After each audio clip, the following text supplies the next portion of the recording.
Hello বন্ধুরা, কেমন আছো তোমরা সবাই? আশা করি অনেক অনেক ভালোই আছো। আর তোমাদের ভালোবাসায় আমিও অনেক ভালো আছি, কারণ তোমরা আমাকে যে পরিমাণে ভালোবাসা দিয়েছ এবং সাপোর্ট দিয়েছ তা আমি কোনোদিন ভুলতে পারবো না। তাই তোমাদেরকে মজা দেওয়ার জন্য আবারও একটি নতুন গল্প নিয়ে হাজির হলাম।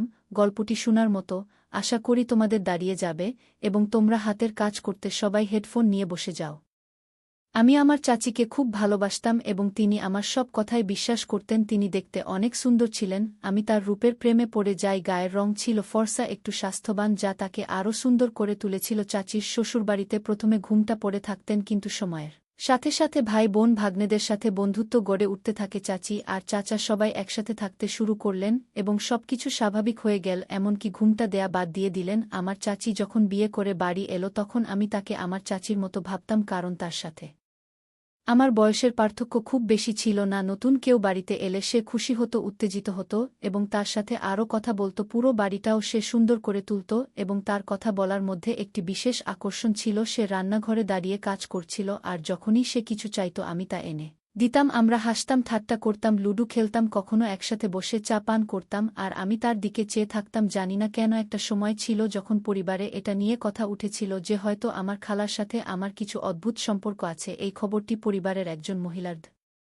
বাড়া ছড়িয়ে পড়েছিল, কারণ তিনি শিক্ষিত এবং সুন্দরী ছিলেন, কিভাবে কথা বলতে হয় জানতেন, ভালো খাবার রান্না করতেন, সবকিছুই বুঝতে পারতেন। পরিবারটি তাকে খুব ভালোভাবে গ্রহণ করেছিল এবং তাকে সবসময় সম্মান করত। কিন্তু যখন তাকে নিয়ে আলোচনা হয়েছিল কেউ তার বিরুদ্ধে কিছু বলতে পারেনি, শুধু বলেছিল যে তার সাথে আমার সম্পর্কটা অন্যরকম ছিল। আপনি নিজেই ভেবে দেখুন এটা কিভাবে হতে পারে না। অনেকেই অনেক কথা বলেছিল, যদিও আন্টি সবাইকে আশ্বস্ত করেছিলেন যে আমি তার ছেলের মতো। তিনি বলতেন যদি চাচা তার মায়ের জায়গায় থাকতে পারেন তাহলে আমার রেও তা সম্ভব। আর একজন ছেলে কি তার মাকে নিয়ে হাসি ঠাট্টা করতে পারে না? এভাবে কি আমাদের বিব্রত হওয়া উচিত ছিল? লোকেরা আমাদের সম্পর্ককে ভুল বুঝেছিল, যার ফলে আমাদের একে অপরের সামনে আসা দেখা উচিত ছিল না। কিন্তু যখন আমরা মানুষ, যদি আমাদের উপর দোষ না দিত তবে হয়তো অনেক কথাই বলা হতো না। কিন্তু আমরা একে অপরকে অনেক সম্মান করতাম এবং আজও আমি তাকে একটি পরামর্শ দিয়েছিলাম যা বাস্তবায়ন করতে যাচ্ছিলাম। তাকে অভিনন্দন জানাতে গিয়েই আমি হতবাক হয়েছিলাম। জানতাম না যে এই উপদেশটি আমার জীবনকে ধ্বংস করবে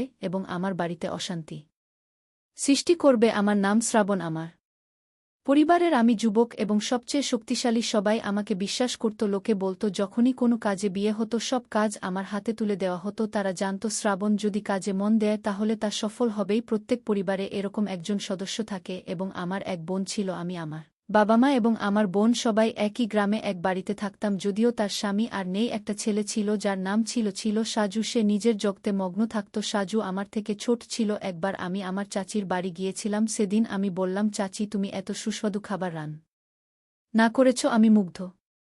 তার খাবার সত্যিই অসাধারণ ছিল। এরপর থেকে আমি ইচ্ছে করেই তার বাড়িতে যেতাম, শুধু তার রান্না করা খাবারের জন্য। আমি অজুহাত খুঁজতাম যেন তার বাড়িতে খাবার খাওয়ার সুযোগ পাই। একদিন খাওয়ার পর সারা সপ্তাহ তার কথা মনে হতো। কিন্তু তো আমার মা বলতেন তোমার চাচির সাথে বেশি মিশো না, চাচা থাকলে কথাই অন্যরকম হতো। মা বোঝাতেন যখন কারো বাড়িতে বোন থাকে, কোনো লোক তার বাড়িতে যায়, কিন্তু তোমার চাচা নেই, তার স্ত্রী আর ছেলের সাথে তোমার সম্পর্ক কি? হ্যাঁ, তার ছেলে তোমার ভাই, মাঝে মাঝে দেখা করো, কিন্তু তার বাড়িতে যাওয়ার দরকার নেই।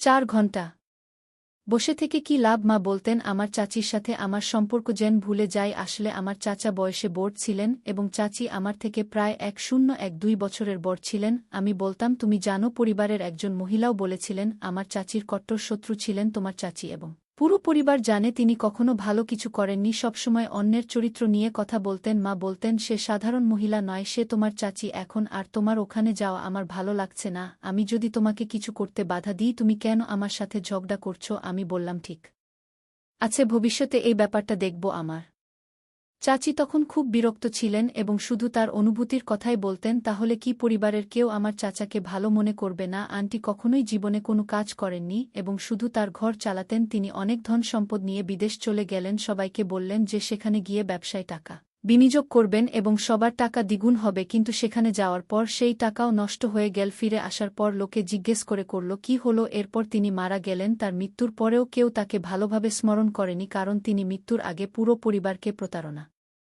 করেছিলেন। তিনি ভেবেছিলেন বাইরে গিয়ে ব্যবসা শুরু করলে সবার উপকার হবে, তাদের দ্বিগুণ টাকা ফেরত দেবে লোকে, তাদের টাকাও পাবে এবং তাদের ব্যবসাও চলবে। কিন্তু দুর্ভাগ্যবশত ব্যবসায় ঝুঁকি ছিল এবং সবকিছু নষ্ট হয়ে গেল। আজ আন্টি আমাকে বললেন তিনি তার ছেলের সম্পর্ক দেখতে গিয়েছিলেন, কিন্তু মেয়ে পছন্দ হলে তাকেও সাথে নিয়ে যাবেন। আজকাল মেয়ে দেখলেই সবকিছু যাচাই করা হয় সবার সামনে। শ্রাবণের মৃগী রোগের আক্রমণ হয়েছিল, যা আগে কখনো হয়নি, কিন্তু হঠাৎ করেই এই সমস্যা দেখা দিল। জানতে পারলাম যে তার এপিলেপসি রয়েছে এবং আমরা জানতাম না যে কোনো মেয়েকে দেখলেই তার খিঁচুনি হয়। আগে সে নিয়মিত ওষুধ খেত, তাই ভালোই ছিল, কিন্তু আমি লক্ষ্য করলাম যখনই সে কোনো মেয়েকে দেখে তখনই এই সমস্যা দেখা দেয়। এখন এটি প্রায় হতে শুরু করেছে। সবাই বলছে তাকে বিয়ে করালে সমস্যা ঠিক হয়ে যাবে, কিন্তু কিভাবে তাকে বউ দেখাবে যখন তার সামনেই খিঁচুনি হয়? এপিলেপসি একটি জটিল রোগ। প্রথম দিকে মানুষ জানত না যে এপিলেপসির আক্রমণ প্রাণঘাতী হতে পারে। তারা ভাবত কোনো ভূত আক্রমণ করেছে। তারা বিভিন্ন অদ্ভুত পদ্ধতি ব্যবহার করত, কেউ জুতার গন্ধ শুকাত, কেউ জাদুবিদ্যা। ডাক্তারের কাছে নিয়ে যাব, আমি যাব, তবে মা বলেছে সেখানে না যেতে, কিন্তু কারো সাহায্য করা তো অপরাধ নয়। আমাদের সম্পর্ক কিছুটা অদ্ভুত হয়ে গিয়েছিল এবং আমরা দুজনেই ভুল বুঝেছিলাম। আমাদের চাচির কাজের ধরন ছিল এমন যে তিনি রাতে দেরি করে আসতেন। পরিবারের অভ্যাস ছিল রাতে চা পান করা এবং আমারও সেই অভ্যাস ছিল। চাচি রান্নাঘরে চা বানাতেন, আমিও সেখানে যেতাম। আমরা রান্নাঘরে দাঁড়িয়ে চা খেতাম এবং এখানে ওখানে কথা বলতাম, কিন্তু লোকে আমাদের লক্ষ্য করো যে আমরা মাঝরাতে উঠে হাসাহাসি করছি। একদিন আমরা রান্নাঘরে দাঁড়িয়ে হাসছিলাম, ঠাট্টা করছিলাম। হঠাৎ চাচা কাছ থেকে তাড়াতাড়ি ফিরে এলেন এবং দেখলেন, তিনি বললেন, তোমার ছেলেকে বুঝিয়ে বলো। সেই ঘটনার পর থেকে আমাদের সম্পর্ক পরিবর্তিত হল। তারপর সবাই আলাদা ঘর বানিয়ে নিল, যৌথ পরিবার ভেঙে গেল। যৌথ পরিবার ভেঙে যাওয়া মানে এই নয় যে পারিবারিক বিষয় ও প্রশ্ন থেকে মুক্তি পাবেন, বরং খবর পাওয়া আরও সহজ হয়ে গেল। আমি যদি চাচির বাড়িতে যেতাম তাহলে সেই খবর পুরো পরিবারে ছড়িয়ে পড়ত, কেউ না কেউ বলতো সে প্রতিদিন সেখানে যায়। এখন প্রশ্ন ছিল আমার ভাইয়ের মতো চাচাতো ভাইদের জীবন নিয়ে। সে অসুস্থ ছিল এবং তার চিকিৎসা খুব জরুরি ছিল। আন্টি ঘর চালানোর চিন্তায় খুব উদ্বিগ্ন ছিলেন। ছেলে থাকাটা খুব জরুরি ছিল। ৩ বছর বয়সে না হলেও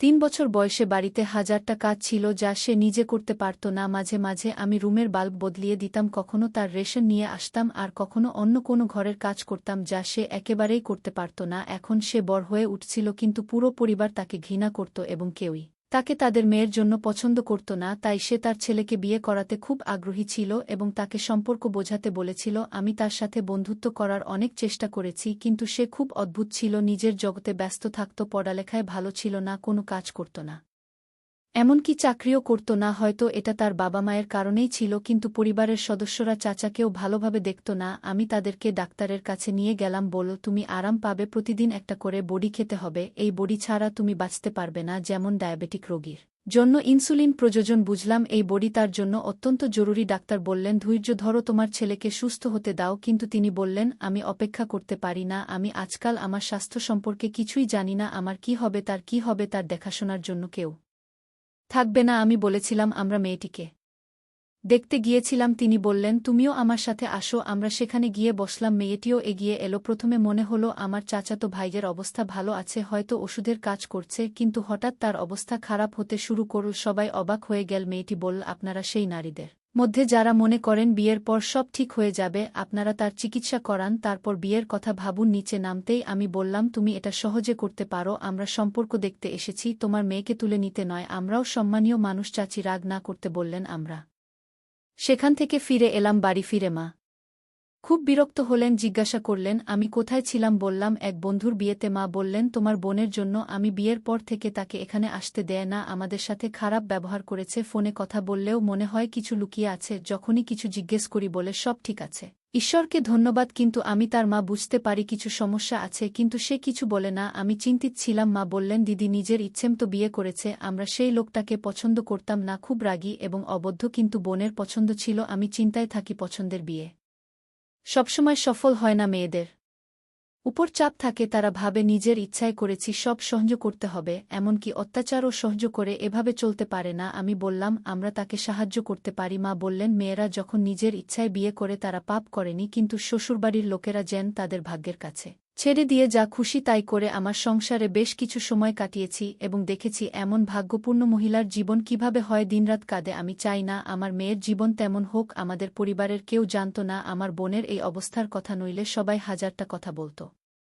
আমি তাকে সান্ত্বনা দিয়ে বললাম, যদি কোনো বড় সমস্যা হয় আমরা সমাধান করব আমাদের বাড়িতে আমরা জীবনের কঠিন পরিস্থিতির মুখোমুখি হয়েছি আমরা এই সত্যটি গোপন রেখেছিলাম এবং পরিবারের মধ্যে ছড়িয়ে দিয়েছিলাম যে আমাদের ইচ্ছান অনুযায়ী বিয়ে হয়েছে এই খবর শুনে আমার চাচা মন খারাপ করলেন যখন গোটা এলাকায় ছড়িয়ে পড়ল যে একটি ছেলের মেয়েকে দেখলেই অদ্ভুত খিঁচুনি হয় এই খবর দ্রুত ছড়িয়ে পড়ল আর এমন অনেক রোগের খবর ছড়ালো এটাকে ইংরেজিতে ফিট বলা হয় মানুষ এই ধরনের গল্প খুব পছন্দ করে কিন্তু যখন এটা হয় তখন শুধুমাত্র সেই ব্যক্তি জানে কত কষ্টের চাচি বললেন আমার ভাগ্য খারাপ আমার সারা জীবন দুশ্চিন্তায় কাটবে কেউ একজন পরামর্শ দিয়েছিল তার ছেলেকে বিধবা নারীর সাথে বিয়ে করাতে আমি বললাম এতে কোনো সমস্যা হবে না কিন্তু চাচি উত্তর দিলেন কিভাবে আমার ছেলেকে একজন বিধবার সাথে বিয়ে করতে পারি এটা কি তার দোষ যে সে বিধবা আমাদের উচিত তার সম্মান করা আমার ছেলে এখনও বিয়ে করেনি সে ছোট সুদর্শন মনের দিক থেকে একটু কাঁচা কিন্তু এটা তার দোষ নয় চাচি কাঁদতে কাঁদতে বললেন আমার ছেলের মধ্যে কোনো মন্দ নেই সে মাদক খায় না মিথ্যা বলে না আমি তাকে সান্ত্বনা দিয়ে বললাম আমরা একটা সমাধান বের করব তিনি কখনো কারো সাথে খারাপ আচরণ করতেন না কোনো মেয়ের দিকে তাকাতেন না বরং নিজের যোগতে ব্যস্ত থাকতেন সম্ভবত তার অসুস্থতার কারণেই তিনি অন্যদের সাথে মিশতে পারতেন না আমি বিশ্বাস করি না যে তিনি অন্য কোনো ধারণা দিয়েছিলেন তবে আমি মনে করি এটি পুরোপুরি ঠিক এবং আপনি যেমন বলছেন মহিলা যখন কেউ একটি মেয়েকে বিয়ে করে এবং কয়েক বছর পরে তার স্বামী মারা যায় তখন সে একজন মহিলার বয়স বাড়ে না কিন্তু তার জন্য আবার বিয়ে করা কঠিন হয়ে যায় যদি আপনি এমন একটি মেয়েকে বিয়ে করেন যার স্বামী মারা গেছে এবং তাকেও পুনরায় বিয়ে করতে হয় তবে সে অবশ্যই আপস করবে বিয়ে করলে অনেক সমস্যা হতে পারে কারো হয়তো হার্টের সমস্যা কারো পায়ের সমস্যা বা অন্য বড় অসুখ মহিলাদের জন্য পরিস্থিতি কেমন হবে বেঁচে থাকাও জেন এক প্রকার রোগ এবং এর অদ্ভুত ব্যাপার হলো হঠাৎ কিছু হলে লোকটি ভয় পায় এবং ভাবে হয়তো পাগল হয়ে গেছে বা কোনো অশরীরী